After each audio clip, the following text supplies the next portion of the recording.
नमस्कार दोस्तों।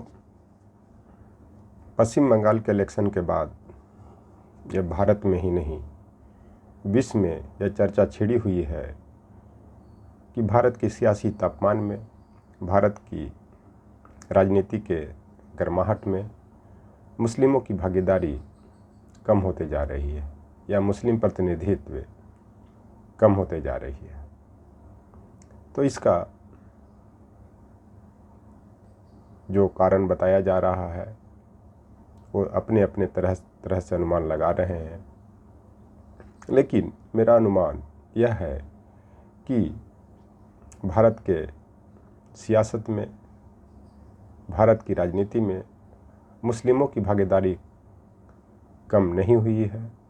कम हुई है तो ये इनके जो इस संप्रदाय के जो कैंडिडेट हैं, जो निर्वाचन लड़ रहे हैं, वो चुनाव हार जा रहे हैं, जिसका प्रमुख कारण मुस्लिम नेताओं में ही अपने अपने तरह से, अपने अपने विचार से अलग अलग राजनीतिक पार्टियों का गठन करना है।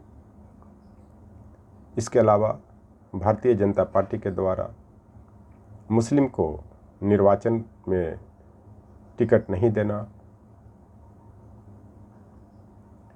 जिसका परिणाम यह होता है कि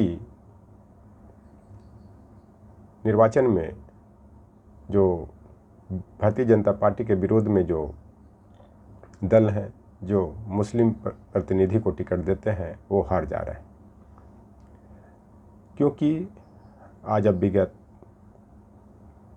12-13 वर्षों से देख लें कि बीजेपी की जो शासन है, केंद्र से लेकर के राज्यों में इनका शासन जो है वो मजबूत हो रही है, और उसमें जो टिकट दिया जा रहा है मुख्य रूप से हिंदू जनप्रतिनिधियों को दिया जा रहा है, जो निर्वाचित हो रहे हैं।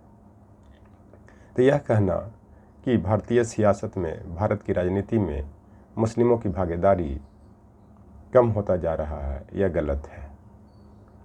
तो इसका जो एक प्रमुख कारण यह है कि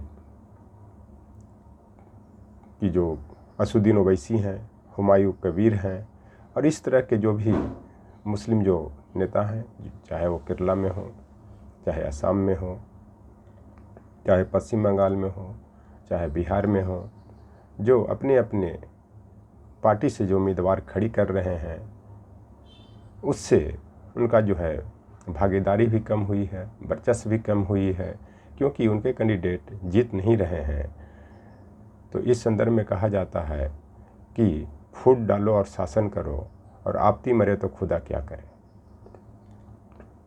लेकिन मैं आप लोग को बता देना चाहता हूँ कि ये जो मुस्लिम जो मतदाता हैं, वो जो अपने संप्रदाय के लोगों को जो वोट दे रहे हैं, इसके बावजूद भी उनके जो जनप्रतिनिधि हैं वो निर्वाचन में नहीं जीत रहे हैं। कहीं न कहीं ये नुकसान मुस्लिम संप्रदाय को ही कर रहा है। तो इस संदर्भ में रामधारी सिद्दीनकर ने कुरुक्षेत्र कविता में लिखा है, व्यक्ति की धर्म, तप, त्याग, क्षमा भी है, व्यक्ति की शोभा विनय भी है और त्याग भी है, किंतु जब प्रश्न उठता है समुदाय का, तो छोड़ना पड़ता है तब त्याग। इसका मतलब यह है कि ये अच्छी बात है, व्यक्ति की जो धर्म है वो तप है, त्याग है, करुणा भी है, जो मुस्लिम संप्रदाय अपने नेताओं के लिए जो दिखा रहे हैं कि उनको भारतीय राजनीति में वर्चस्व बढ़े, प्रतिनिधित्व बढ़े, तो वो इसके लिए तब भी करते हैं। क्योंकि तब करने का मतलब ये है कि एड़ी चोटी एक लगा देते हैं, अपने संप्रदाय को गोलबंद करने के लिए हर चीज़ का त्याग करते हैं, इसके लिए करुणा भी दिखाते हैं। इसके बाद वो उनका शोभा भी है, विनय भी करते हैं, विनती भी करते हैं, त्याग भी करते हैं। लेकिन जब देश को बचाने की बात हो, संप्रदाय की बचाने की बात हो, समाज की बचाने की बात हो, तो ये तब त्याग को छोड़ना पड़ता है और देश के लिए मतदान करना पड़ता है। लेकिन ये इस चीज़ को समझ नहीं रहे। और तो और ओवैसी जी कहते हैं, असदुद्दीन ओवैसी जी, कि जितनी हो सके मुस्लिमों को अपनी पार्टी बना करके चुनाव लड़नी चाहिए। तो नुकसान किसको होगा? आज जो सियासत में जो मुस्लिम भागीदारी की जो बात उठी है, वो क्यों उठी है? आप जैसे लोगों ने ये मुस्लिम संप्रदाय को बर्बाद कर दिया है। इनके जो टारगेट किया जा रहा है सत्ताधारी दल के द्वारा कि हर कोई ऐसा नहीं है जो मुस्लिम संप्रदाय के जो नेता जो कोई ना कोई केस में फंसे हुए हैं उनकी हत्या नहीं हुई। आपको अगर विश्वास नहीं है तो आप उत्तर प्रदेश में अतीक अहमद, सरफराज, मुख्तार अंसारी को ले सकते हैं। और आने वाले समय में जो उत्तर प्रदेश के जो बड़े मुस्लिम लीडर हैं, चाहे बंगाल के जो बड़े लीडर हैं, वो भी नहीं बच पाएंगे। चाहे वो हुमायूं कबीर हो, चाहे जहांगीर शेख हो, चाहे और कोई भी हो। इतना ही तो नहीं, अब मैं आपको बता देना चाहता हूँ कि जिस तरह से यह सरकार पाकिस्तान में घुस करके सर्जिकल स्ट्राइक कर रही थी और करेगी भी, उसी तरह से अब इनका सर्जिकल स्ट्राइक हो सकता है बांग्लादेश में भी कट्टरपंथियों के खिलाफ होगा। तो मैं आप लोग को बताना चाहता हूँ कि जो बहकावे में नहीं आए, भुलावे में नहीं आए, कि देश को मजबूत करें, संप्रदाय को मजबूत करें, समाज को मजबूत करें।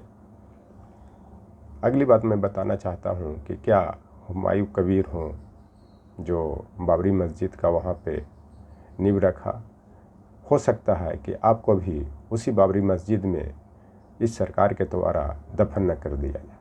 जब अयोध्या में बाबरी मस्जिद को ख़त्म कर दिया गया, जो हज़ारों साल पुराना वो मस्जिद था जो राम मंदिर को विध्वंस करके बनाया गया था, तो आप किस खेत के मूली? तो अगर आपको अपने संप्रदाय को बचाना है, अपने लीडरशिप को बचाना है, तो आपको धर्मनिरपेक्ष पार्टियों के साथ आना पड़ेगा। जो भी धर्मनिरपेक्ष पार्टियां हैं उसको मजबूत करना पड़ेगा, क्योंकि इस हिंदू बहुल देश में आपका नेतृत्व कोई नहीं स्वीकारेगा। अगर आप सोचें या कहेंगे कि पाकिस्तान में हिंदू का नेतृत्व स्वीकार किया जाए, बांग्लादेश में हिंदू का नेतृत्व स्वीकार किया जाए, तो क्या वो लोग वहाँ की जनता स्वीकार करेगी? नहीं करेगी। उसी तरह से भारत में आपका जो मनोकामना है वो पूरा नहीं होगा। कहीं न कहीं आप अपने संप्रदाय को कमज़ोर कर रहे हैं और कमज़ोर किया भी है। इसका परिणाम भी आप लोग को भुगतना पड़ा कि जब ओवैसी जी बिहार के इलेक्शन में जब परिणाम आया तो उन्होंने बोला था कि 6 नहीं दोगे तो 36 हराएंगे। तो इसका नुकसान किसको हो रहा?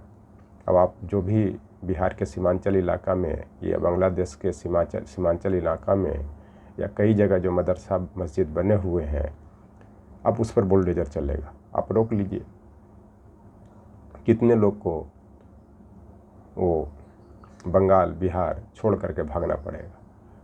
जो घुसपैठिए नहीं हैं वो भी घुसपैठिए घोषित किए जाएंगे।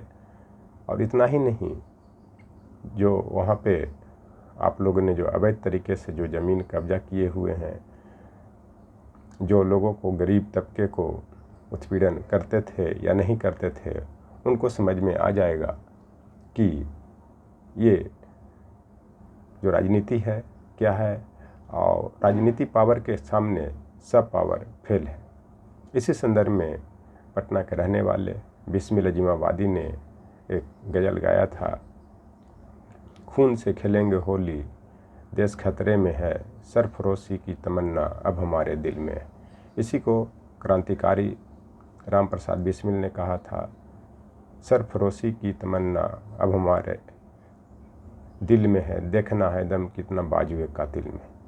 इसका मतलब ये होता है कि इन लोग जैसे जो देशभक्त हुए, जिन्होंने देश के आज़ादी के लिए अपनी कुर्बानी दी मुस्लिमों ने, उन्होंने कभी ने हिंदू मुस्लिम का बंटवारा नहीं किया। उन्होंने देश में एकता स्थापित करने की बात की और उन्होंने देश को मजबूती देने की बात किया। लेकिन असुद्दीन ओवैसी जैसे, हुमायूं कबीर जैसे, जहांगीर शेख जैसे लोगों ने इस देश को तोड़ने का काम कर रहे हैं और सांप्रदायिक सौहार्द को बिगाड़ने के काम कर रहे हैं और धर्मनिरपेक्ष पार्टियों को कमज़ोर करने के काम कर रहे हैं, जो बहुत ही दुख की बात है।